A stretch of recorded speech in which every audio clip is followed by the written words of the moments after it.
Gwnaf symud ymlaen ar ôl gadael ysgol. Gwnaf gychwyn ar fy ngyrfa. Wyt ti rhwng 16 ac 17 mlwydd oed? Wedi gadael ysgol, yn ddiwaith? Falle bydd hyfforddiaeth yn berffaith i ti. Mae'n wych. Os yw gweithio gydag anifeiliaid yn swnio fel swydd ddelfrydol i ti, efallai mae hyfforddiaeth mewn gofal anifeiliaid fydd dy gam cyntaf i gael swydd fel ma. Yn debyg i bob hyfforddiaeth, mae'n gwrs ymarferol iawn. Bydd yn gyfle i ti gael cymhwyster cydnabyddedig ac yn dy helpu i gymryd y gamau cyntaf tuag at adfa lwyddiannus mewn gofal anifeiliaid. Basically, we learn how to look after a range of different animals, learn about their behaviour, nutrition, exercise, and just general care. We've got different rodents, dagoos, chinchillas, hamsters, mice, birds. We've got rabbits, guinea pigs, and bearded dragons, snakes. You learn how to health check the animals, how to notice different scenarios where an animal would be ill. For example, if they got something wrong with their eye, you learn how to treat it. Mae hyfforddiaeth yn dy ddysgu'n ymarferol, felly cei cyfle i brofi bywyd yn y sector o'i ti am fynd iddo.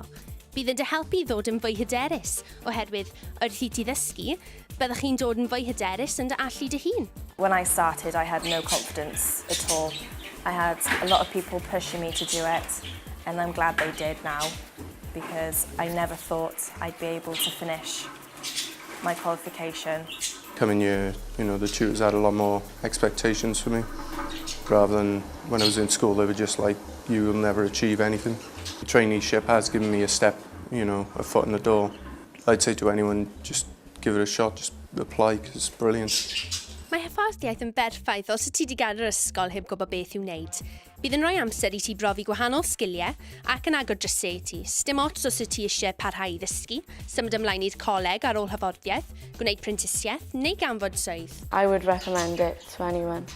It's a new environment, it's completely different to school, and it is a big step from school, but it's a good one. We don't do any exams, it's just units. So there's a lot of written work and assessments, so you're being asked questions, photographed, of just cleaning out an area or feeding a type of animal.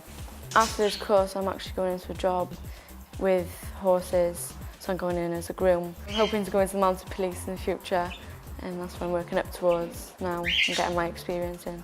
Felly, os hoffet ti symud ymlaen fel y bobl ifanc ma, rwyt ti'n gwybod beth i'w wneud, mynd ar gwrs hyfforddiaeth. Gwnaf symud ymlaen ar ôl gadael ysgol. Gwnaf ystyried hyfforddiaeth mewn gofal anifeiliaid.